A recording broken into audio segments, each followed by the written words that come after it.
বন্ধ করো, মুরাকাবা করো, তারপর বাগান কবরের দিকে রওনা করো। যার যত বয়স হইয়া গেল এসব পিছনের দিকে তাকাইয়া দেখো, মনে হয় যেন সব স্বপ্নের ঘটনা। আরে সেদিনকার ল্যাংটা হইয়া দৌড়দৌড়ি করলাম, এখনো মনে পড়ে কি পড়ে না?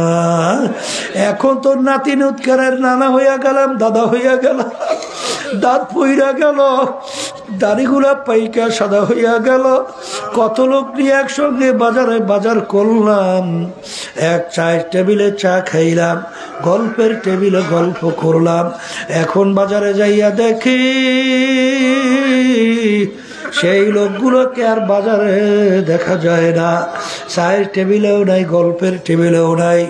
আমার আম্মা কোথায় গেল, আমার আব্বা কোথায় গেল, আমার আত্মীয় স্বজন দাদা দাদু নানা কোথায় গেল? তামাম দুনিয়ার যে কোনো প্রান্তে মানুষ থাকলে সেকেন্ডের ভিতরে যোগাযোগ করা যায়, কিন্তু এই কবরের যাত্রীরা,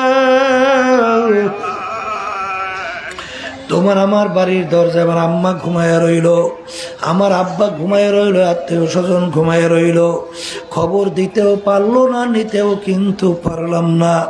এই জন্য আমার ভাইদেরকে বলো, পর্দালে মা বোনদেরকে বলবো, খুব সতর্ক অবস্থায় চিন্তা ভাবনা কইরা কবরে রওনা করা লাগবে। কারণ আল্লাহর হাবিব বলছেন, এ আমার সাহাবারা, আমার আগে নবীর উম্মতের ভিতরে ৭২ দল ছিল, আমার উম্মতদের ভিতরে ৭৩ দল হবে। এর ভিতরে ৭২ দল ধ্বংসপ্রাপ্ত হইয়া জাহান্নামে চলে যাবে, একটা দল শুধু নাজাত পাইয়া জান্নাতে যাবে। সাহাবায়ে কেরাম বলেন, আল্লাহর রাসূল কোন দল জান্নাতে যাবে?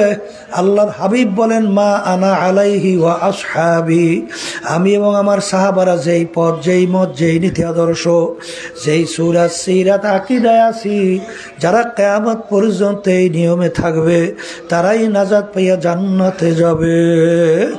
এই জন্য আমার বাজানদেরকে বলবো, আমি আপনাদের সামনে যে প্রথম আয়াত শরীফ তেলাওয়াত করছিলাম, আয়াতের ভিতরে আমার মালিক বলেন, আমি 18,000 মাখলুকাত সৃষ্টি করলাম, এর ভিতরে 2টা মাখলুকাত বানাইলাম আমার ইবাদতের জন্য, মানুষ এবং জিন।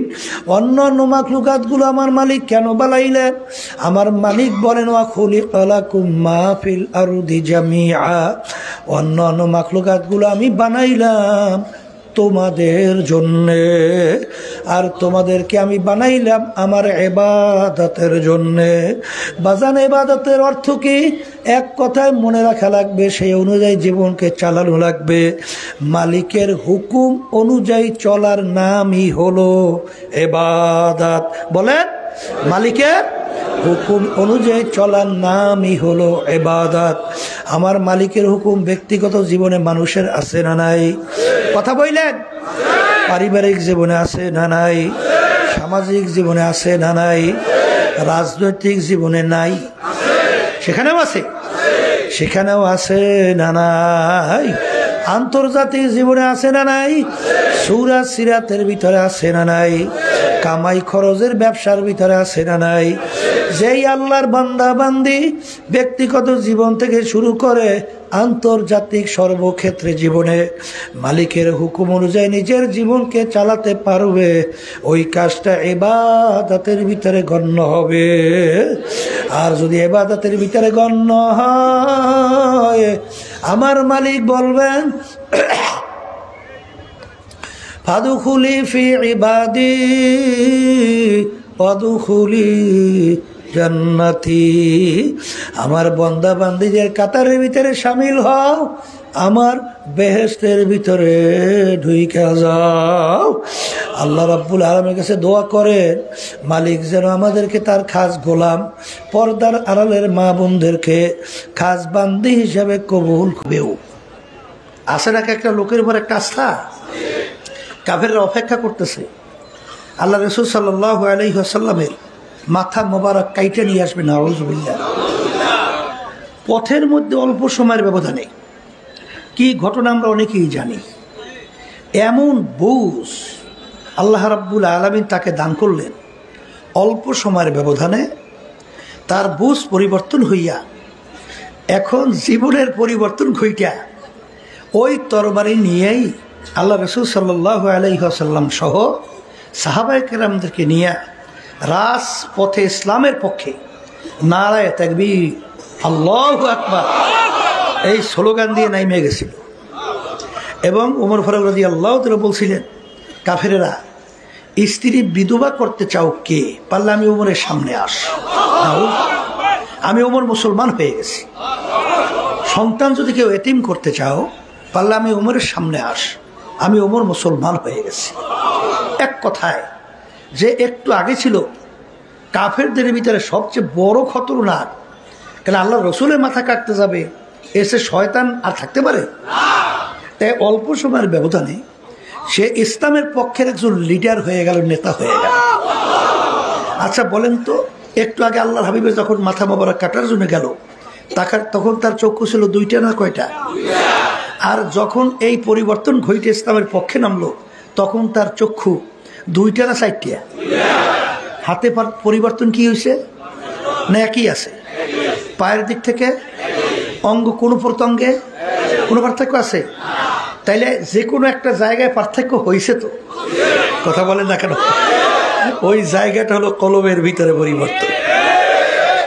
আর এই কলবের উপরে ভিত্তি করেই মানুষের সম্মান বাড়ে কমে, কথা ঠিক কিনা? শোনেন, মানুষের সুরাতে হইলেই মানুষ হওয়া যায় না, মুসলমানের ঘরে হইলেই মুসলমান হওয়া যায় না। আমার আব্বাজান একটা উদাহরণ দিয়ে বলতেন, মোবাইল চেনেন? মোবাইল, এই ছোট্ট একটা মোবাইল 5 লক্ষ টাকা দামও তো আছে, আছে না? পকেটের ভিতরে সামাই হয়। আর একটা মাদার গাছের আলমিরা, বিরাট উঁচা, অনেক বড়। আচ্ছা বলেন তো, এই মাদার গাছের তক্তা দিয়ে আলমিরা তৈরি করছেন, ওর মূল্য কত? 1000-1200 টাকা। কি কথা বলেন না কেন? এর বেশি দেওয়ার কথাই না। আর ছোট্ট মোবাইল, ওর দাম কিন্তু লক্ষ লক্ষ টাকা। আচ্ছা বলেন তো, এতটুকু ছোট্ট বস্তুটা এত দাম কেন? ওর ভিতরে এমন এক ক্ষমতা আছে, যেই ক্ষমতার মাধ্যমে তামাম দুনিয়া যে কোনো প্রান্তের বর্তমানে ছবি সহ তো দেখাও যায়, কথাও বলা যায়, সব মুহূর্তের ভিতরে ক্যাচ করে নিয়ে আসে, কথা ঠিক? কিন্তু ওই মোবাইলের পার্স যদি ফুরিয়ে যায়, একবারে ফুরিয়ে ছাই, এখন মেকারের কাছে নেওয়ার পরে মেকার যদি বলে এটা সারার মতো কোনো কায়দা নাই, কোনো পরিবেশ নাই, সব পুড়িয়ে ছাপ। এখন এই মোবাইলের দাম কত? কথা বলে এই ফেলাই দেওয়া ছাড়া করে গতি আছে। কিন্তু ওই যে মাদার গাছের আলমিরা, ও যদি পয়সাও যায়, তারপরও লাকড়ি দিয়ে আগুন ধরাইয়া ভাত তরকারি ভাগ করে খাওয়া যায়, কথা ঠিক কিনা? তা আল্লাহ রাব্বুল আলামিন ঘোষণা করেছেন, ওয়ালাকাদ কাররামনা বানি আদম, যত মাখলুকাত আমি সৃষ্টি করেছি এর ভিতরে সর্বশ্রেষ্ঠ সম্মানিত করে আমি মানুষকে সৃষ্টি করেছি। আলহামদুলিল্লাহ। তাহলে আমরা যারা মানুষ, বলেন সৃষ্টির সেরা, খুশি না বেজা? হওয়ারই তো কথা, ঠিক না? কিন্তু ওই কোরআনুল কারীমের ভিতরে আল্লাহ রাব্বুল আলামিন বলেন, এক শ্রেণীর মানুষ এরকম আছে, যেই মানুষগুলো উলাইকা কাল আনআম, আল্লাহ বলতেছেন চতুষ্পায় জানোয়ারের মতো। এরপরে আল্লাহ বলতেছেন বালহুম আদাল, তার চেয়েও খারাপ। এরপরে আল্লাহ বলতেছেন শাররুল বারিয়া, কুত্তা শিয়াল শুয়ারের চেয়েও খারাপ। কে বলছে? আচ্ছা বলেন, কে বলছে? এখন আমার বাজানদেরকে বলি, যেই মানুষটাকে বলছে কুত্তা শিয়াল শুয়ারের চেয়েও খারাপ, আর যাকে বলছে ফেরেশতার চেয়েও সম্মানিত, এই মানুষের ভিতরে অঙ্গ প্রত্যঙ্গ, চোখের দিক থেকে, পায়ের দিক থেকে, হাতের দিক থেকে, অন্য অন্য পার্শ্বের দিক থেকে পার্থক্য কি? বলেন, মুখুলে কথা বলেন, আছে? এই আল্লাহর বান্দারা, সমাজের ভিতরে এক শ্রেণী মানুষ, তাদের আচার আচরণ ব্যবহার এত ভালো, মানুষ খুশি হইয়া সন্তুষ্ট হইয়া ওর ব্যাপারে মন্তব্য করে, লোকটার চরিত্র ফেরেশতার মতো। কি আছে না নাই? আবার এক শ্রেণী মানুষ, ওর আচার আচরণ ব্যবহার এত খারাপ, মানুষ ঘৃণা সহ শব্দ ব্যবহার করে, ওটা একটা কুত্তার চেয়েও খারাপ। এই 5ই আগস্ট আমার যে মেধাবী মেধাবী ছেলেগুলো বাংলাদেশের ভবিষ্যৎ প্রজন্ম, এই ছেলেগুলো ন্যায় দাবি আদায়ের লক্ষ্যে যখন রাস্তায় নামছিল তখন ঠান্ডা মাথায় পশুর মতো গুলি করে এই ছেলেদেরকে রাস্তায় ফেলাইয়া দিয়ে আমাদের এই দেশে হাজার হাজার লক্ষ লক্ষ কোটি টাকা পাচার করে বিদেশে পাচার করলো, বেগম পাড়া তৈরি করলো। আচ্ছা বলেন তো এই মানুষটা সম্পর্কে আপনি কি বলবেন? না, ফেরেশতার চেয়েও সম্মানিত তো। কয় কি কইবেন? ও কুত্তার চেয়েও খারাপ। আচ্ছা বলুন তো, বলছেন কুত্তার চেয়ে খারাপ, আর যাকে বলছেন ফেরেশতার মতো, এই দুই মানুষের ভিতরে এই চোখের দিক থেকে পার্থক্য কি? হাতে অন্য অঙ্গ প্রত্যঙ্গ, তাই পার্থক্য নিশ্চয়ই এক জায়গায় নাই। এইটা বোঝাবার জন্য এই মাহফিলের ব্যবস্থা। আল্লাহ রাসূল সাল্লাল্লাহু আলাইহি ওয়াসাল্লাম বলেন, আলা ওয়া ইন্না ফিল জাসাদি মুদগা ইযা সালুহা সালুহাল জাসাদু কুল্লুহু ওয়া ইযা ফাসাদাত ফাসাদাল জাসাদু কুল্লুহু আলা ওয়া হিয়াল কলব। আল্লাহ রাসূল সাল্লাল্লাহু আলাইহি ওয়াসাল্লাম বলেন, প্রত্যেকটা মানুষের মধ্যে আল্লাহ রাব্বুল আলামিন একটা স্পেশাল গোশতের টুকরা দান করছে। এই কিসের টুকরা? আল্লাহ রাসূল সাল্লাল্লাহু আলাইহি ওয়াসাল্লাম বলেন, ওই যে মোবাইলের পার্স, যেই পার্সের কারণে মোবাইলের মূল্য, ঠিক ওই পার্সের কারণেই মানুষ সম্মানিত। ওই পার্স যখন ভালো হয় আল্লাহ রাসূল বলেন ফেরেশতার চেয়েও সম্মানিত। আর ওই পার্স, ওই গোশতের টুকরা নামক কলব যখন খারাপ হয় ওই মানুষটা কুত্তা শিয়াল শুয়ারের চেয়েও খারাপ। কথা ঠিক? এখন আমার ভাইদেরকে বলবো, পর্দা আলাই মা বোনদেরকে বলবো, এখানে সমস্ত কাজকর্ম বাড়িঘরে সব হালাইয়া, ব্যবসা বাণিজ্য সব রাইখা পাগলের মতো ছুটে আসছেন না? একটা উদ্দেশ্য লক্ষ্য নাই? কি উদ্দেশ্য লক্ষ্য? এই আল্লাহকে রাজি খুশি করবে, এই দুনিয়ার অস্থায়ী জিন্দিগি থাকা অবস্থায় আখেরাতের স্থায়ী জিন্দিগি কামাই করবে। আল্লাহ যে চিরস্থায়ী শান্তির জায়গা বেহেশত তৈরি করছে, বেহেশতে যাবে, আর অশান্তির জায়গা জাহান্নাম থেকে বাঁচবে। কি উদ্দেশ্য? এইটা তো না, অন্য কোনো কিছু আছে? তো এইটা যদি থাকে, বেহেশতে যাইতে চান তো? আল্লাহ জয়বেল আল্লাহ আমিন। আল্লাহ আপনি কবুল করেন। এখন বেহেশতে যাওয়ার জন্য শর্ত আছে। কি আছে? আল্লাহ রাব্বুল আলামিন কোরআনুল কারীমের ভিতরে বলেন, ইল্লা মান আতাল্লাহা বিকলবিন সালিম। ওই যে গোশতের টুকরা নামক কলব, আল্লাহ বলতেছেন স্বচ্ছ পরিচ্ছন্ন ভালো কলব ছাড়া আমার পবিত্র জায়গা বেহেশতের মধ্যে হবে না। আমি বলছি না, আল্লাহ মুখ খুলে বলেন।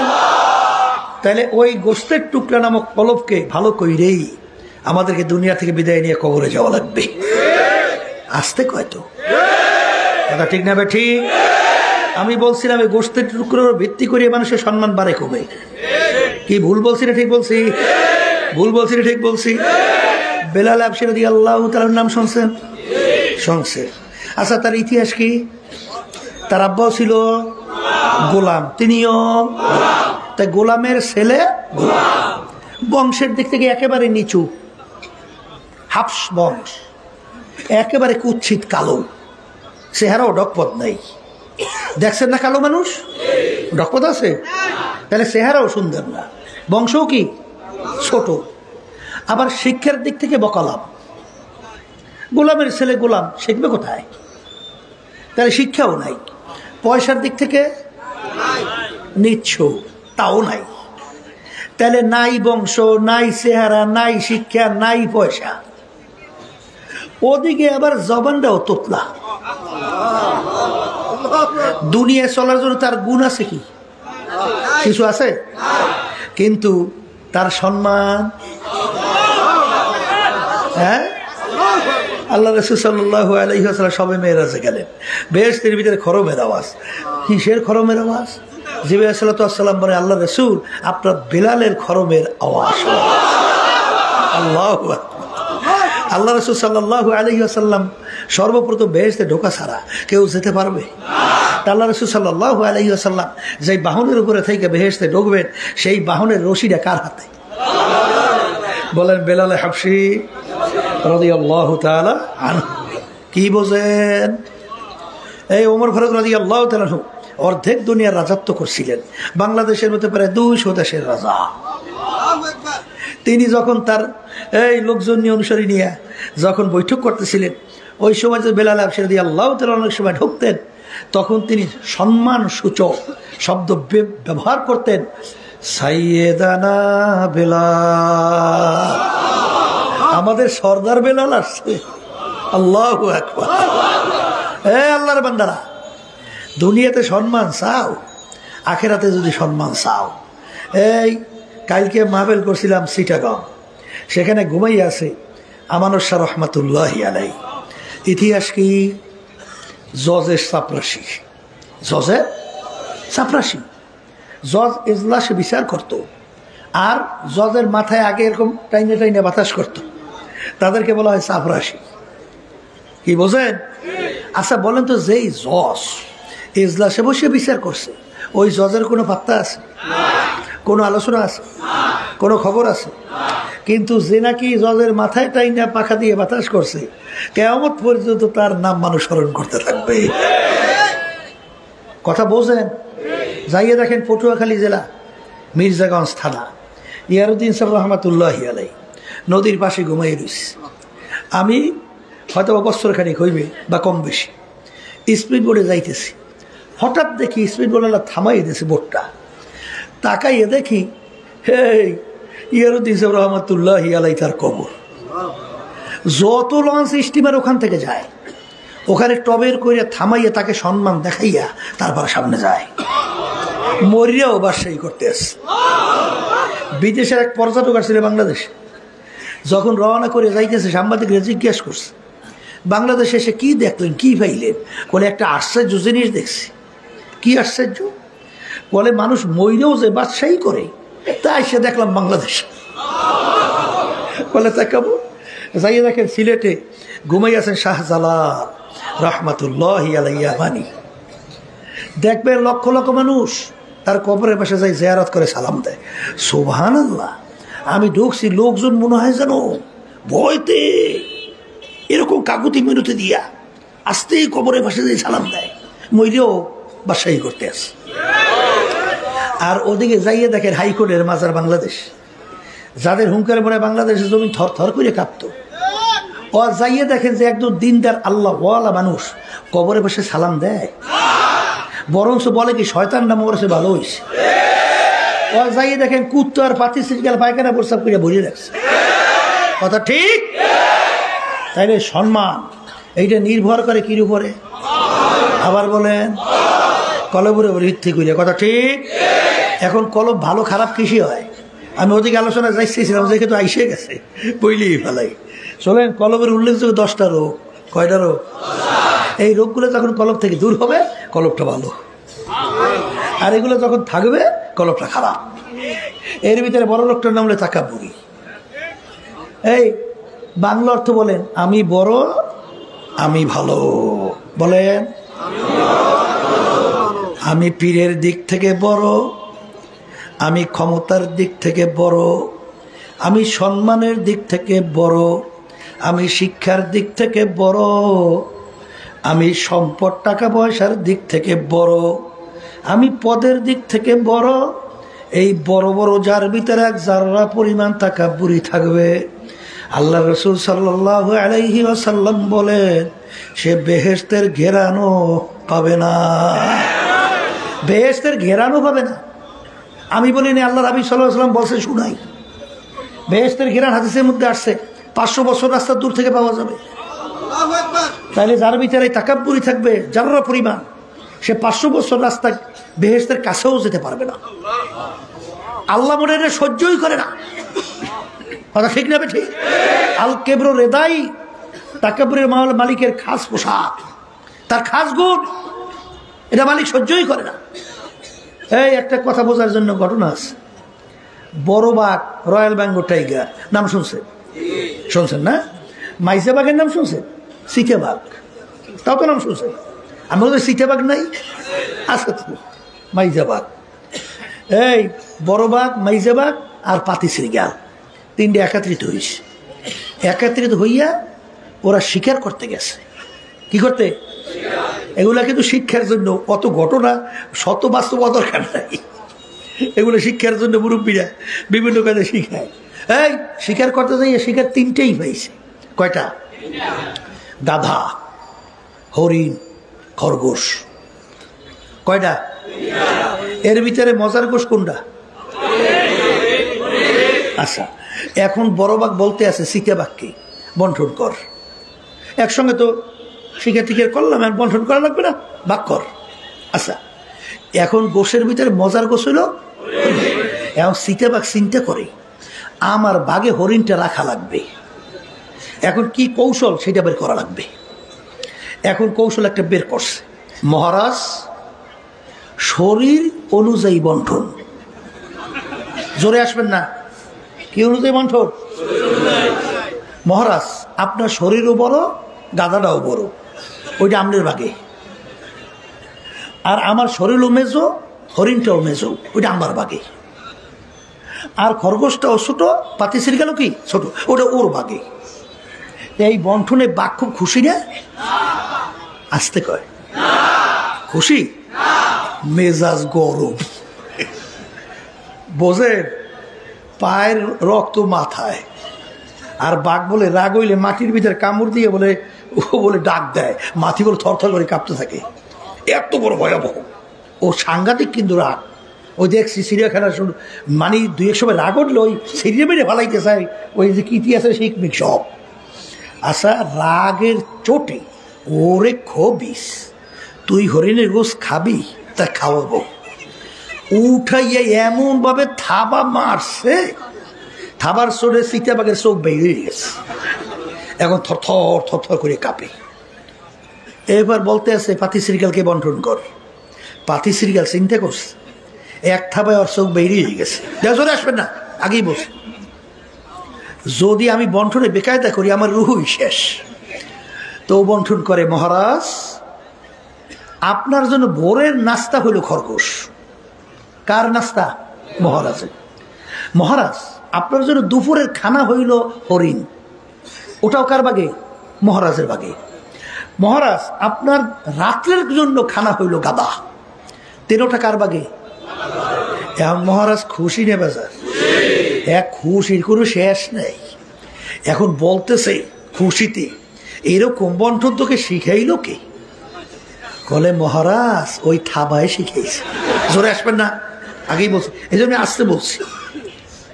কে শিখেছে? থাবায় শিখেছে। এখন মহারাজ বলতেছে, তুই যখন আমার বরত্ব প্রকাশ করলি, তুই যখন আমার সম্মান দেখালি, যা আমার কিচ্ছু লাগবে না, সব তোকে দিয়ে দিলাম। মহারাজ খুশি নে বাজার? আমার মালিক আল্লাহু আকবার, আমার মালিক সর্বদিক থেকে বড়। তুমি যদি প্রত্যেকটা কাজে কর্মে কথায় চাল চলনে আমার মালিকের বরত্ব প্রকাশ করতে পারো, আমার মালিক তোমার প্রতি আমার প্রতি খুশি। আর যখন আমার মালিকের গুণ নিয়ে তুমি টানাটানি করবে, এমন ভাবে থাবা মারবে, এক থাবায় তোমাকে নিয়ে আমি এহিম জাহান্নাম, একেবারে জাহান্নামের ভিতরে ফালাইয়া দিবে। এ আল্লাহর বান্দারা, কবরে যাত্রীরা, ইবলিসের নাম শুনছেন? শুনছেন? এই ইবলিস শোনেন না? ওই বেদাইত্যা গ্রুপ, ওরা নামাজ টামাজ পড়ে না, ওরা বলে নাপাক ইবলিস, জমিনে কোনো জায়গা নাই যেখানে সেজদা দেয় নাই, তাহলে নাপাক। সেজদা দেওয়ার পরে জায়গাও নাপাক, সেজদা দেবো কোন জায়গায়? নাউজুবিল্লাহ করেন না। ওরে বদমাইশের দলেরা, আসল তো নামাজ পড়বে না, আল্লাহ রুকুবুরু দিয়ে চলবে না, এমন একটা বের করছে, বুঝলেন নাই? এ খবিস, এই যে কথা বলো, ইবলিস যখন সেজদা দেছে তখন ইবলিস কি মালুম ছিল? তখন নাফাক ছিল? তখন তো ও আল্লাহর নৈকট্যেরই ছিল। কথা বলে না, কথা ঠিক না? ঠিক। তারপরে শোনেন, আল্লাহ রাসূল সাল্লাল্লাহু আলাইহি ওয়াসাল্লাম আসার পরে শুধু হামারা ইয়ে জমিন রহমাতাল লিল আলামিন।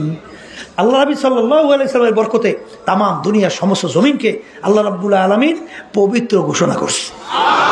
কথা ঠিক না ঠিক? আচ্ছা, ওরা নামাজ নাই, রোজা নাই, এই ইবলিস শোনেন হাজার হাজার বছর ইবাদত করছে না? আচ্ছা, মুআল্লিমুল মালাই উপাধির কায়দায় চলে গেছে না? আচ্ছা, এরপরে ইবলিস আসমানি কিতাবের সংখ্যা 104, 104 কিতাবের ইলম আল্লাহ রাব্বুল আলামিন ইবলিসের মধ্যে দান করছে। কত বড় পণ্ডিত, কত বড় আবেদ, কত বড় জানুন না, কিন্তু রোগ কিন্তু একটা। বলেন রোগ কয়টা? আবার বলেন। আল্লাহ যখন বলে ইবলিস আদমকে সেজদা কর, ইবলিস মালিকের হুকুম না মাইনা ইবলিস বিভিন্ন যুক্তি দেওয়া শুরু করছে। এখন আমাদের দায়িত্বশীলদের মধ্যে এরকম কিছু যুক্তি দেওয়ার আছে। আসতে কয় ওরে যুক্তি বুদ্ধি বুঝেন নাই? আপনাকে এখানেও কম নাই, অনেক যুক্তি। ইবলিসের যুক্তি কম না। ইবলিস যুক্তি দেয় আনা খায়রুম মিনহু খালাকতানি মিন নার ওয়া খালাকতাহু মিন তিন। মালিক তুমি আমাকে বানাইছো আগুন দিয়া, আদমকে বানাইছো মাটি দিয়ে। আগুনের গতি ঊর্ধ্বে আর মাটির গতি নিম্নে। যার গতি ঊর্ধ্বে তার সম্মান বেশি হয়, যার গতি নিম্নে তার সম্মান কম হয়। উচিত ছিল আদম আমাকে সেজদা করবে, আমি আদমকে কেন সেজদা করব? জোরে বলেন নাউজুবিল্লাহ। এই যুক্তি আছে না নাই? মেলে না মেলে না? এরকম এক শ্রেণী দায়িত্ব সে দেবে, আমাদের যুক্তিবাদী হয়েছে। আসতে কয় কি হয়েছে? যুক্তিবাদী। মুরব্বীদের কথা মানে না, এরা যুক্তি শিখছে। ইবলিসের চরিত্র আসলে বাস্তবে ঢুকছে। কার চরিত্র? ইবলিসের চরিত্র। জোরে বলে কথা ঠিক না ঠিক? আমার মালিক বলে অনেক খবিস, তোর এত বড় সাহস, তুই আমার হুকুম তো মানলি না, বরঞ্চ তুই আমার সঙ্গে যুক্তি পেশ করো। ওরে খবিস বের হ। চিরতরে জাহান্নামের হুকুম দিয়া বের কইরা দিল। কথা ঠিক না ঠিক? পাশে মনে রাখা লাগবে, আদম আলাইহিস সালাতু ওয়াস সালামকে আমার মালিক বললেন গন্ধম খাইও না। গন্ধম খাইছে না খায় নাই? হ্যাঁ, আদম সেজদা করে নাই। আদম আলাইহিস সালাতু ওয়াস সালামকে বলছেন কি গন্ধম খাইও না, খাইছে। অপরাধের দেখতে দৃষ্টি সমান না? আচ্ছা, আদম আলাইহিস সালাতু ওয়াস সালামের যুক্তি মোটেও নাই, যুক্তির শেষ নয়, কিন্তু যুক্তির পিছনে পড়ছে না। কইরা কি কয়? রব্বানা যালামনা আনফুসানা ওয়া ইল্লাম তাগফির লানা ওয়া তারহামনা লানাকুনান্না মিনাল খাসিরিন। আমার মালিক শুধু মাফ করছেন তাই না, আমার মালিক তাকে নবী হিসাবে ঘোষণা কইরা দিলেন। এই রোগ ভিতর থেকে দূর করা লাগবে। আর একটা রোগের নাম হিংসা। আরেকটা রোগের নাম কি? পর উন্নতি থেকে সহ্য করতে না পারা। এই আল্লাহর বান্দারা, আল্লাহ রাসূল সাল্লাল্লাহু আলাইহি সাল্লাম বলছেন আল হাসাদু ইয়াকুলুল হাসানাত। হিংসা এমন একটা রোগ যার ভিতরে থাকবে সমস্ত নেকি হিংসার আগুনে জ্বালাইয়া আমলনামা নেকি একেবারে খালি, সব পুরাইয়া সারখার। আমি বলছেন, আল্লাহ রাসূল বলছেন সাল্লাল্লাহু আলাইহি ওয়াসাল্লাম। কথা ঠিক? এই বর্তমানে এক শ্রেণী বাজানরা বের হইছে, সর্বনাই মোটে দেখতেই পারে না। আছে না নাই? সর্বনাই সমালোচনা না করলে মোটে পেটের ভাত হজমই হয়। আমি জিজ্ঞেস করি বাজানদেরকে, সর্বনাই করছে কি তোমাকে? এই সর্বনাই তোমারে খোসে, হ্যাঁ তোমার সুচ দিয়ে গুতায়, তাই তুমি সর্বনাই দেখতে পারো না সর্বনাই করছে কি? হ্যাঁ, এই সর্বনাই যে মানুষগুলো গেলে সেখানে মানুষগুলো কি নামাজ হয় না বেনামাজি হয়? হ্যাঁ, শোনেন, ওই গেছিলাম সিলেট কিছুদিন আগে, সেখানে একটা যুবক, ও বলতেছে হুজুর চরমনাই মুজাহিদরা আমাকে দাওয়াত দিয়েছে চরমনাই যাওয়ার জন্য। আমি হুজুর যাই নাই, গত ফাল্গুনে আমি গেছিলাম। তা যাওয়ার পরে আমার জীবনে প্রথম নামাজ পড়া শুরু করছি। যাওয়ার পর ভালো হয়েছে না খারাপ হয়েছে?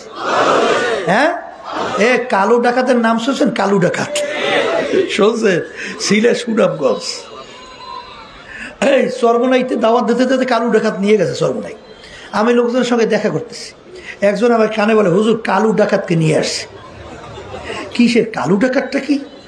আমি মাথা ঘুরাইয়া পিছনে দেখি, তাকাইয়া দেখি এইরকম দৃশ্যের মানুষ আমার বয়সে আমার জীবনে আমি দেখিনি। বলে হুজুর কেমন?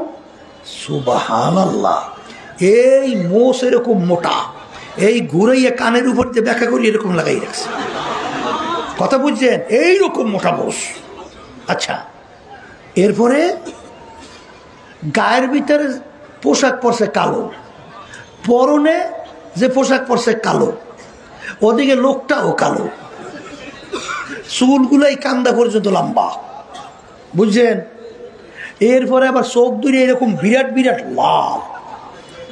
আমি তাকাই, আল্লাহ এই দৃশ্যের মানুষও আছে? জোরে শব্দ করে আসবে কেন?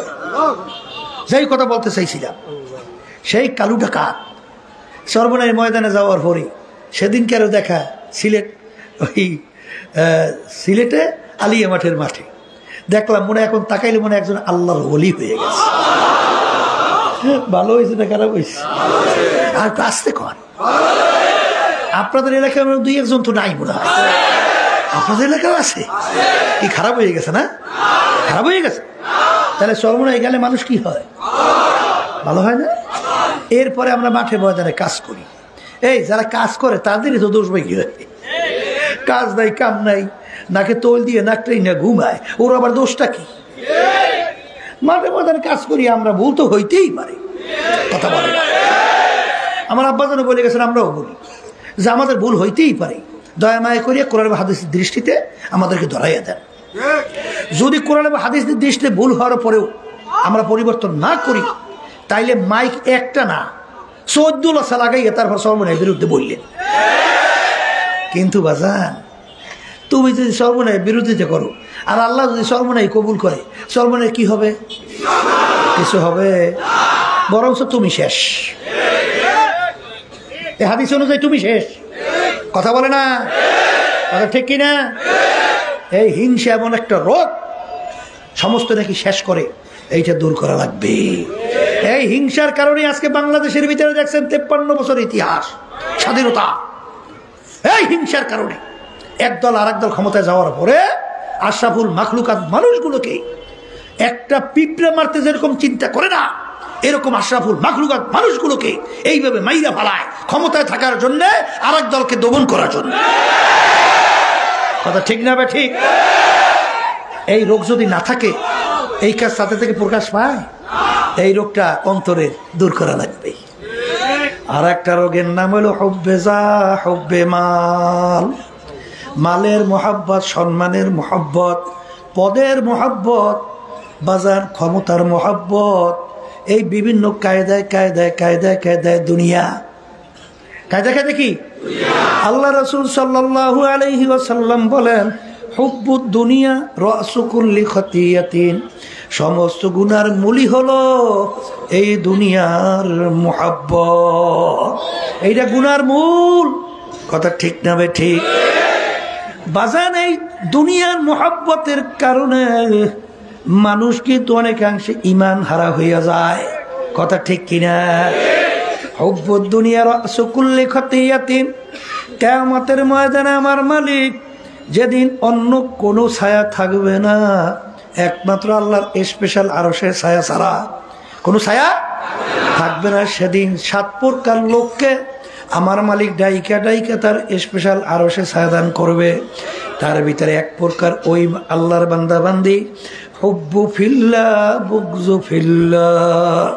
যারা দুনিয়ায় থাকা অবস্থায় মোহাব্বত সম্পর্ক রাখবে আল্লাহকে রাজি খুশির জন্যে, এবং সম্পর্ক ছাড়বেও কার রাজি খুশির জন্যে? আল্লাহকে রাজি খুশির জন্যে এই শ্রেণীর মানুষদেরকে আমার মালিক ডাইকা তারা আরো সে নিচে ছায়াদান করবে।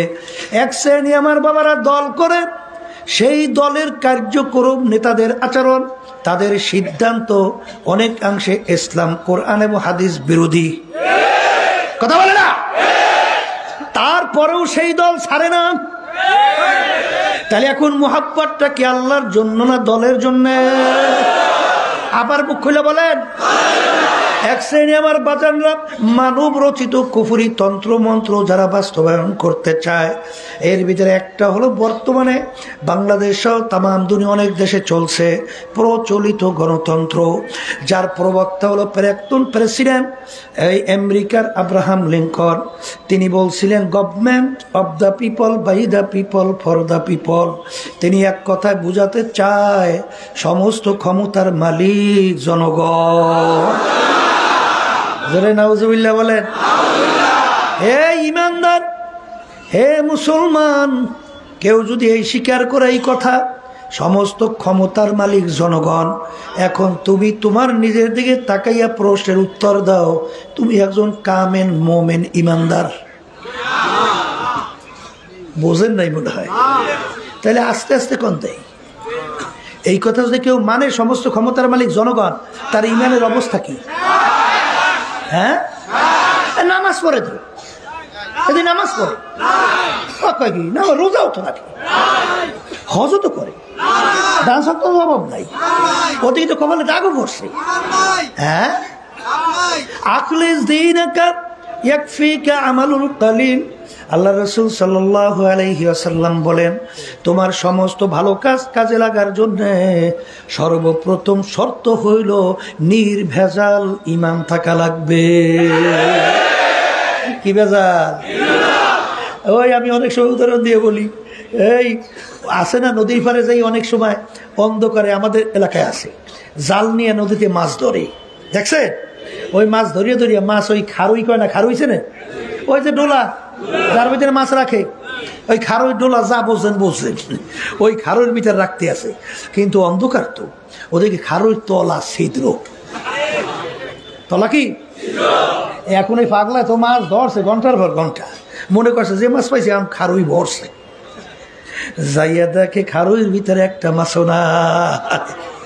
কারণ কি, তলি ঠিক না থাকার কারণে ওর মাছ যা রাখছে সব তলে পড়িয়ে গেছে। তোমার আমল কাজে লাগার জন্য সর্বপ্রথম শর্ত হলো ঈমান নির্ভেজাল হওয়া লাগবে। আমরা মুসলমান, আমাদের সব সময় এই ঈমান থাকা লাগবে, বাইদা আল্লাহ, ফরদা আল্লাহ, অব্দা আল্লাহ। সমস্ত ক্ষমতার মালিক সব কিছু একমাত্র কার থেকে? জোরে কার? আল্লাহ। ঈমানকে নির্ভেজাল করো, এরপর নামাজ পড়ো, তাহাজ্জুদ পড়ো, লাভ কি? এই একদলের বলতে আছে আমাদের নেত্রী তাহাজ্জুদও বাদ দেয় না, ওদিকে খুন করতেও ভুল করে না, টাকা পাচার করতেও চিন্তা করে না, তাহাজ্জুদ গুজার। কিডা কইছে ফাজলামি করতে? কিডা কইছে তাহাজ্জুদ করতে? কইছে কি? হ্যাঁ, আমার মালিক তোমার আমার নামাজের ভাগ? হ্যাঁ, এই আমার মালিক তোমার আমার নামাজ দিয়ে করবে কি? কি করবে? রোজা দিয়ে করবে কি? আমার মালিকের রোজা নামাজের দরকার? কি করবে বলো, বলো কি করবে কি? আমরা যে কোরবানি পশু জবাই করি, এই রক্তকোষটা আল্লাহ দরবারে পৌঁছে? আসতে কয় পৌঁছে? কি পৌঁছে? তাহলে আমরা নামাজ পড়ি কেন, রোজা রাখি কেন? মালিকের হুকুম পালন করি। কি পালন করি? মালিকের হুকুম পালন করি। হুব্বুদ দুনিয়ার সুকুল্লি খাতিয়াতিন, সমস্ত গুনার মূলই হলো এই দুনিয়ার মোহ, দুনিয়ার সম্মান, দুনিয়ার সম্পদ। বাংলাদেশে শতকরা 92 জনের মতো মুসলমান বসবাস করে, কি করে না? এই দেশের মধ্যে আজানের শব্দে বাচ্চাদের ঘুম ভেঙে যায়, আজানের শব্দে বাচ্চারা মায়ের কোলে ঘরে যায়। এই দেশের রাজধানী ঢাকাকে বলা হয় মসজিদের নগরী, কথা কয় না? এই দেশের রাস্তার মোড়ে মোড়ে মসজিদ মাদ্রাসার অভাব নাই, জুমার দিনে মসজিদে মুসল্লি ধরে না, আসতে কয়। এই দেশের মধ্যে 53 বছর স্বাধীনতার বয়স, এই দেশের ভিতরে ইসলাম নামক নীতি আদর্শ পরাজিত। আসতে কয় দেয়। আর এই দেশে মানব রচিত কুফরি তন্ত্র মন্ত্র বিজয়। কি বাঙালিরা, আল্লাহর কাছে কোনো জবাব তো দেওয়া লাগবে না। আসতে কয় লাগবে লাগবে লাগবে। হ্যাঁ, আমাদের মতো এক শ্রেণীর বাজানরা, অর্থাৎ আমাদের মতো আলেমরা, আমরা যাইতে বাই কই না, যাইতে বাইরা এরা বিভিন্ন ফতুয়া বিভিন্ন কায়দায় দেওয়ার পরে মন্দের ভালো বইলা বারবার 53 বছরে ইসলামকে আমাদেরকে সিঁড়ি হিসেবে ব্যবহার কইরা ওরা ক্ষমতায় যাইয়া ইসলামের 12টা বাজাইছে। আমি মনে ভুল বলিনি? হ্যাঁ, এই ইসলামী আন্দোলন বাংলাদেশ 1987 সালে প্রতিষ্ঠিত হয়েছে। অদ্যবধি পর্যন্ত আমাদের দলীয় মার্কায় একজন এমপিও কি সংসদে গেছে? কেমনে যাইবে? আমরা তো একেবারে ছোট্ট দল, আমাদের লোকজন তো নাই। কি লোকজনও আছে বাজান, আল্লাহ কিন্তু অনেক বরকত দিয়েছে। ইসলামী আন্দোলন বাংলাদেশ এখন আল্লাহর রহমতে সারা বাংলাদেশে 300 আসনে প্রার্থী দেওয়ার মতো যোগ্যতা আল্লাহ দান করছে। ইসলামী আন্দোলন বাংলাদেশ যখন দেশের বিরুদ্ধে, যখন ইসলামের বিরুদ্ধে কোনো ষড়যন্ত্র তৈরি করা হয়, রাজপথে যখন আওয়াজ তোলে, ওদের কলিজা অল্প হইলেও কাঁপতে বাধ্য হয়। তা ভুল বলি নাই মনে হয়? হ্যাঁ, তাহলে একেবারে ছোট্ট দল তো না। আমরা কি এই ক্ষমতা বুঝি না? এরকম 2, 4, 5, 10টা এমপি আমাদের জন্য আল্লাহর রহমতে আপনাদের দোয়া অন্টুর ব্যাপার না। এই যে 7 জানুয়ারি আমাদেরকে আওয়ামী লীগ কি অফার দিয়েছে তো আমি জানি, কথা বলে আপনারা জানবেন। এই বিরোধী দল পর্যন্ত বানানোর চিন্তাও কিন্তু করছিল, কথা বলছেন নাই? কিন্তু ইসলামী আন্দোলন বাংলাদেশ আমরা চাই, আমরা আর সিঁড়ি হিসেবে ব্যবহার হইতে চাই না, আমরা পরগাছা হইতে চাই না। ইসলাম বট বৃক্ষের মতো একটা অবস্থান তৈরি কইরা মাথা উঁচু করে বাংলার জমিনে দাঁড় হইতে চায়। ভুল করছি না খুব? একেবারে ভুল করিয়া আমাকে অনেক সময় পেপারে অনেক সময় টিটকারি মেরে এমন একটা তো জামানা তো বাজে। এখন ওরা তো আমাদের ঠিক, আমরা তো মিসকি মিসকি হাসি, আমরা মিসকি মিসকি। কারণ কি? ওরা তো আমাদের উদ্দেশ্যই বুঝে নাই। নিষিদ্ধ একটা এমপি মন্ত্রীর জন্য ইসলামী আন্দোলন বাংলাদেশ রাজনীতি করে না, ইবাদতের জন্য রাজনীতি করি।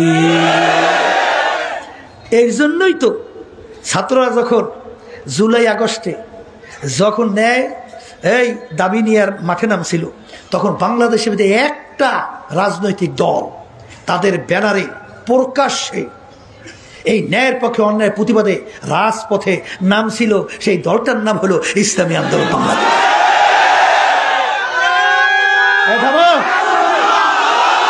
অন্য কোন দল তাদের ব্যানারে কিন্তু রাজপথে আসতে পারে না। ওই ঝুঁকিটা তো আর বুঝানো সম্ভব না, আর বলাও দরকার নেই। দেখছেন তো কথা ঠিক না? ঠিক। এই জন্য আমার বাজানদেরকে বলবো, পর্দা আলে মা বোনদেরকে বলবো, এই বিভিন্ন কায়দায় কায়দায় আমরা ফতুয়া ঘুরাইয়া, বুঝলেন, ইসলামকে বারবার গাছটাকে কাটছি, বারবার কাটছি। মরা গোস্ত খাওয়া যায়, কখন রুহুটা বের হয় বিকল্প নাই। কিন্তু পাশে যদি ভালো খাইতে থাকে, আসতে কয় বাংলাদেশ যদি মন্দের ভালো থাকা লাগে, তাহলে এই ভালোটা আছে কোন জায়গায়? এই আমাদের পাশের রাষ্ট্র ভারতে। ইসলামের পক্ষে ভারতে খুব ভালো অবস্থান না? হাওয়া কয়েক লন্ডন, আমেরিকা, অন্যান্য বিজেপি দেশ। ওরে কপাল ফোরারা, এই বাংলাদেশের ভিতরে সবচেয়ে ভালো পরিবেশ ইসলামের জন্য এই বাংলাদেশের জমিন। কথা ঠিক না? ঠিক। দেখেন, মুসলমান যখন নাকি জন্মগ্রহণ করে, ওর কানের ভিতরে আজান দেয়, ডান কানে আজান, বাম কানে কামা। দেশের কলিজার ভিতরে আল্লাহর নাম ঢুকাইয়া ও ঘুরে ঘুরে আল্লাহর নামই বলতে থাকে। খ্রিস্টান, ইহুদি, বিজাতিরা বহু চেষ্টা করছে মুসলমানদেরকে বেঈমান বানানোর জন্যে, কিন্তু ঘুরে ঘুরে দেখে আবার জায়গায় মতো ওরা কইতেছে আল্লাহ, এমন সহ্যই করতে পারে না। কথা ঠিক না ভাই? ঠিক। এই জন্য পলিসি করছে মুসলমান সন্তান যেন এই জন্মগ্রহণ কইরা মাথায় কানে আজান আর একামত না দিতে পারে। এই জন্য বিভিন্ন এই হসপিটাল বিভিন্ন কায়দা করছে না, বুঝলেন? এই এবার আবার সকালে ফজরের পরে শিক্ষা প্রতিষ্ঠান চালু করছে, দেখেন নাই? কারণ আগে মুরব্বীরা কি করতো, আর এই নোয়াখালী অঞ্চল, ফেনী, আলেমের তো ডিব্বু আল্লাহ রহমতে এইসব অঞ্চল, এই অঞ্চল থেকেই তো দিনের দাওয়াত সর্বত বাংলাদেশ ছড়াইছে। কথা ঠিক কিনা? সেখানে যেই বাচ্চারা কোরআনুল কারীম শিখতে না পারে, কারণ মুরব্বীরা উঠেই ভোরে ফজর ভোরে বাচ্চাদের উঠে এই যা যা মক্তবে যা, মনে আছে? মনে আছে? এই বাচ্চার উঠেই প্রথম বক্তব্যে আগে কোরআন কারীম শেখ, এরপর কথা। আর এখন বর্তমানে ওরাও ভোরে চালু করছে ফজরের পর, যেন এই বাচ্চারা কোরআন কারীম শিখতে না পারে। বুদ্ধিটা আপনারা আমি চিন্তা করি, ওরা কিন্তু মোটেও ভুল করে না। তোমার আমার ভুল হইতে পারে, অগ কিন্তু ভুল হয় না। ঠিক কথা ঠিক কিনা? এই জন্য আমার বাজানদেরকে বলবো, পর্দা আলে মা বোনদেরকে বলবো, হুব্বুদ দুনিয়ার সুকুল্লি খতিয়াতিন, সমস্ত গুনার মূলই হলো দুনিয়ার মোহ। এ আল্লাহর বান্দারা এটা অন্তরের রোগ দূর করা লাগবে, আরো এরকম আর অনেক রোগগুলা দূর করা লাগবে। এই দূর করার রোগগুলা দূর করার জন্যে হাদিসের ভিতরে অনেক ঔষধ আল্লাহর হাবিব বলছেন। মৌতের মুরাকাবা বেশি বেশি করা লাগবে, কোরআনুল কারীম তেলাওয়াত বেশি বেশি করা লাগবে, আল্লাহর জিকির বেশি বেশি করা লাগবে। এই ঔষধ পালন করবেন না, রোগ ভালো হয় কেমনে? হয় হয়। এই জন্য আমার বাজানদেরকে বলবো, পর্দা আলে মা বোনদেরকে বলবো, এই রোগগুলো কলব থেকে দূর করা লাগবে না? লাগবে না? আস্তে কর, এই লাগবে কি লাগবে না? আসলে তারা চেষ্টা করছে, কামিয়াব হয়ে দুনিয়া থেকে বিদায় নিয়ে চলে গেছে। আর আমি পিসা স্লোগান না দিলে এরপর আমার সম্মান দেখানো হয় না। ওরে কপাল ফোরা, সম্মান দিয়ে করবি কি? কথা কয় না? হ্যাঁ, হাকিমুল উম্মাত আশরাফ আলী থানভী রহমাতুল্লাহি আলাইহি তিনি একদিন বয়ান করতে করতে বলতেছেন, ওরে মানুষ, আমি একটা কুকুর এসেও খারাপ হয়ে গেছি। ওমর ফারুক রাদিয়াল্লাহু তাআলা বলতেছেন, রাস্তার ভিতরে ফেজা কুটা নাড়া হাতের মধ্যে উঠাইয়া দুই চোখের পানি ছেড়ে কান্দে আর বলে, ফেজা কুটা নাড়া, তুই আমার সে ভালো, তুই মাটির সঙ্গে মিলবি, তোর হিসাব নাই নিকাশ নাই। আমি ওমর মানুষ, মালিকের সামনে দাঁড়াইয়া হিসাব দেওয়া লাগবে। আবার কান্দে আর বলে, মালিক তুমি যদি আমার একটা ছাগলের বাচ্চা বানাইতা, তোমার বান্দাবান্দি জবাই করতো, গোস্ত পাক করে খাইতো, তোমার ইবাদত করতো, কাজে লাগিয়ে যাইতাম। হ্যাঁ, আর এখন বর্বে হইছ আনা ইনদামুল কাসিরাতিল কুলুব, আল্লাহ রাব্বুল আলামিন ভাঙ্গা দিলের কাছে থাকে। হাকিমুল উম্মাত আশরাফ আলী থানভী রহমাতুল্লাহি আলাইহি বলেন যে আমি মনে হয় একটা কুকুরের চেয়েও খারাপ হয়ে গেছি। কলে হুজুর তা কিভাবে? কলে আমরা অনেকে বাড়িতে কুকুর পালি, কুকুরকে আমরা কোনো ভালো জিনিসের ভাগ দেই না। আমরা গোশত খাই হাড্ডি বাহিরে ফেলাই, মাছ খাইয়া কাটা বাহিরে ফেলাই, হাড্ডি কাটা খাইয়া কুকুর তার জীবনকে বাঁচায়। কিন্তু রাত্রে মালিক ঘুমায়, কুকুর কিন্তু ঘুমায় না। কুকুর সারা রাত্র মালিকের বাড়ি পাহারা দেয়, মালিকের যেন কোনো ক্ষতি না হয়। ভোরবেলা দেখবেন কুকুরের চক্ষু লাল হয়ে গেছে। ওই সময় যদি কুকুরকে মালিক মারে, উচিত ছিল কুকুর মালিককে কামড় দেওয়া। ওরে ওরে নেমো খারাম, আমি তোর কোনো ভালো জিনিসের ভাগ নেই নাই, তুই হাড্ডি কাটা বাহিরে ফালাইলি, আমি খাই আমার জীবনকে বাঁচাইলাম, তুই সারা রাত্র নাকটাই না ঘুমাও, আমি কুকুর কিন্তু ঘুমাই নাই। কারণ তোর যেন কোনো ক্ষতি না হয়। যখন মালিক মারে দেখবেন কামড় দেওয়া তো দূরের কথা, ল্যাসটাকে পেটের নিচে ঢুকায়, কান দুইটা নিচের দিকে নামায়, মুখটা একটু কায়দ কইরা চক্ষু দুইটা বুঝু বুঝু মালিকের দিকে করুণ দৃষ্টিতে তাকায়, আর করুণ সুরে ডাক দেয়, ঘেউ ঘেউ কইরা ডাকে। মনে হয় যেন কুকুর বলে, মালিক তুমি আমাকে মাইরো না, তুমি আমাকে মাফ কইরা দাও। হাকিমুল উম্মাত আশরাফ আলী থানভী রাহমাতুল্লাহ আলাইহি বলেন, এরে কবরের যাত্রীরা, হে আল্লাহর বান্দারা, হে পর্দার আড়ালের মা বোনেরা, কুকুরটাও মালিক চিনল, আর তুমি আর আমি মানুষ হইয়া আমার মালিককে চিনলাম না। বাজান বড় পীর আব্দুল কাদের জিলানী রাহমাতুল্লাহ আলাইহি রওনা করছেন, রাস্তা দিয়ে একটা কুকুরের জবান খুইলা গেল। কুকুর ডাক দিয়ে বলে, বড় পীর সাহেব হুজুর বলেন, আপনি ভালো না আমি কুকুর ভালো? কি বলবে যদি বলে কুকুর তুই ভালো?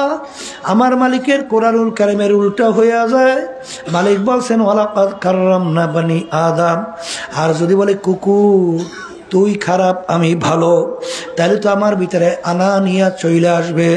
কি বলবে, কি কর্তব্য বিমুখ দাঁড়াইয়া অপেক্ষা করতেছেন, কি জবাব দেবে? আমার মালিকের পক্ষ থেকে প্রশ্নের উত্তর এসে গেল। তিনি ডাক দিয়ে বলে, কুকুর শোন, কিয়ামতের ময়দানে আমার মালিক যদি আমাকে মাফ কইরা দেয়, ও কুকুর তোর চেয়ে আমি অনেক ভালো। আর কিয়ামতের ময়দান আমার মালিক যদি মাফ না করে, ও কুকুর তুই আমার চেয়ে অনেক ভালো। এই জন্য আমার বাজানদেরকে বলবো, পর্দালে মা বোনদেরকে বলবো, সাহাবায়ে কেরামদের ইতিহাস পড়া দেখেন। ওসমান গনি রাদিয়াল্লাহু তাআলা আনহু অনেক সময় কবরে যখন দাঁড়াইয়া দোয়া করতেন, জিয়ারত করতেন, কান্না শুরু করতে করতে অনেক সময় দাঁড়ানো অবস্থায় ঠাস কইরা বইসা পড়ত। লোকেরা বলে, আমির আপনি এরকম কেন অস্থির হইয়া যান? তিনি বলেন, ও আমার সাথীরা, আখিরাতের যেই কয়টা ঘাটি, তার প্রথম নম্বর ঘাটি হইল কবর। এই কবরে যার সঙ্গে ভালো ব্যবহার হবে, সামনের ঘাটিতেও ভালো ব্যবহারের আশা করা যায়। আমি কবর দেখলে সহ্য করতে পারি না, এই জন্য আমি অস্থির হইয়া যাই। এ কবরের যাত্রীরা, দিন যায়, রাত্র যায়, সপ্তাহ যায়, বছর যায়, যুগ যায়, দাড়ি কাঁচাগুলো পাইকা সাদা হইয়া গেল। গুনার পর গুনাহ কইরা যাইতেছি, কই একটু চিন্তাও নাই, চেষ্টাও নাই, চোখেও পানি নাই। বাজান ভালো কইরা মনকে বুঝাও, দুনিয়া কিন্তু ক্ষণস্থায়ী। কেমন ক্ষণস্থায়ী? বাজান কোরআনুল কারীমের ভিতরে আসছে, কিয়ামতের ময়দানে একজন আরেকজনকে জিজ্ঞাসা করবে, ভাই কামলা বিছনা, আমরা দুনিয়ার ভিতরে কতদিন ছিলাম? একজনে বলবে লাবিসনা ইয়াওমান আবা ইয়াউম, একদিন অথবা একদিনের কিছু অংশ ছিলাম। আর একজন বলবে না না না, আমার তো মনে হয় ঘরের এক দরজা থেকে ঢুকলাম, অন্য দরজা থেকে বের হয়ে আসলাম। ফাস আলিল আদি, যারা হিসাব রাখছে তাদের কাছে জিজ্ঞাসা করো, আমার তো মনে হয় ঘরের দরজা থেকে ঢুকছি, অন্য দরজা থেকে বের হয়ে আসলাম। হে দুনিয়াদার পাগল আমার বাবারা, হে বড় লোক আমার বাবারা, হে বড় বড় সম্পদের মালিক আমার বাবারা, হে বড় বড় শিক্ষিত আমার বাবারা, হে পর্দার আড়ালের মা বোনেরা, হে সম্মানিত আমার বাবারা, একটু মাঝে মাঝে একটু চক্ষু বন্ধ করো, মুরাকাবা করো, তারপর বাগান কবরের দিকে রওনা করো। যার যত বয়স হইয়া গেল, এসব পিছনের দিকে তাকাইয়া দেখো, মনে হয় যেন সব স্বপ্নের ঘটনা। আরে সেদিনকার ল্যাংটা হইয়া দৌড়দৌড়ি করলাম, এখনো মনে পড়ে কি পড়ে না? এখন তো নাতি নুৎকারের নানা হইয়া গেলাম, দাদা হইয়া গেলাম, দাঁত পইরা গেল, দাড়িগুলা পাইকা সাদা হইয়া গেল। কত লোক নিয়ে একসঙ্গে বাজার করলাম, এক চায়ের টেবিলে চা খাইলাম, গল্পের টেবিলে গল্প করলাম। এখন বাজারে যাইয়া দেখি সেই লোকগুলোকে আর বাজারে দেখা যায় না, চায়ের টেবিলেও নাই, গল্পের টেবিলেও নাই। আমার আম্মা কোথায় গেল, আমার আব্বা কোথায় গেল, আমার আত্মীয় স্বজন দাদা দাদু নানা কোথায় গেল।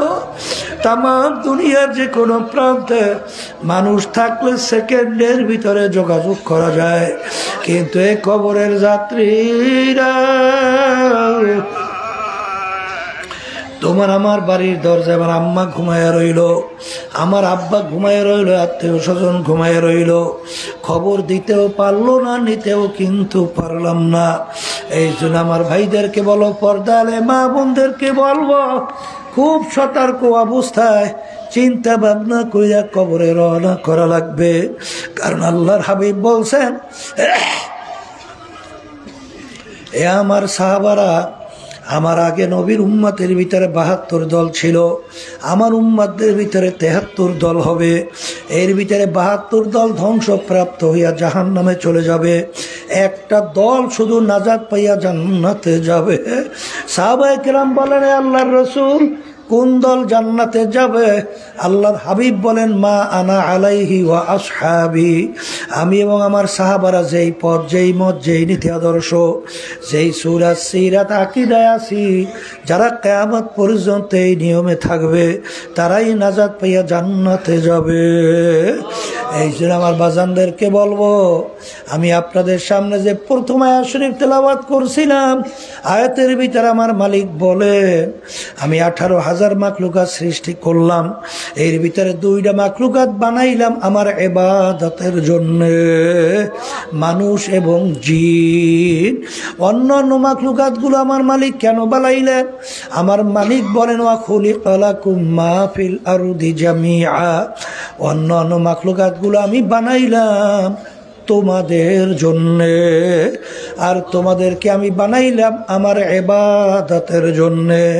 বাজান, ইবাদতের অর্থ কি? এক কথায় মনে রাখা লাগবে, সেই অনুযায়ী জীবনকে চালানো লাগবে। মালিকের হুকুম অনুযায়ী চলার নামই হলো ইবাদত। বলেন, মালিকের হুকুম অনুযায়ী চলার নামই হলো ইবাদত। আমার মালিকের হুকুম ব্যক্তিগত জীবনে মানুষের আছে না নাই? কথা বললেন। পারিবারিক জীবনে আছে না নাই? সামাজিক জীবনে আছে না নাই? রাজনৈতিক জীবনে নাই? সেখানেও আছে, সেখানেও আছে না নাই? আন্তর্জাতিক জীবনে আছে না নাই? সূরা সিরাতের ভিতরে আছে না নাই? কামাই খরচের ব্যবসার ভিতরে আছে না নাই? যেই আল্লাহর বান্দা বান্দি ব্যক্তিগত জীবন থেকে শুরু করে আন্তর্জাতিক সর্বক্ষেত্রে জীবনে মালিকের হুকুম অনুযায়ী নিজের জীবনকে চালাতে পারবে, ওই কাজটা ইবাদতের ভিতরে গণ্য হবে। আর যদি ইবাদতের ভিতরে গণ্য হয়, আমার মালিক বলবেন, ফাদখুলি ফি ইবাদি ওয়াদখুলি জান্নাতি, আমার বান্দা বান্দীদের কাতারের ভিতরে শামিল হও, আমার বেহেশতের ভিতরে ঢুইকা যাও। আল্লাহ রাব্বুল আলামিনের কাছে দোয়া করেন, মালিক যেন আমাদেরকে তার খাস গোলাম, পর্দার আড়ালের মা বোনদেরকে খাস বান্দি হিসাবে কবুল করে নেয়। আল্লাহুম্মা আমিন। এই ঘরের মেয়ে লোকেরা হাত উঠা, গুনার কথা মনে করো, ওই চোখের পানি ফালা, আর মালিকের দরবারে কান্দো আর মাপ চাও।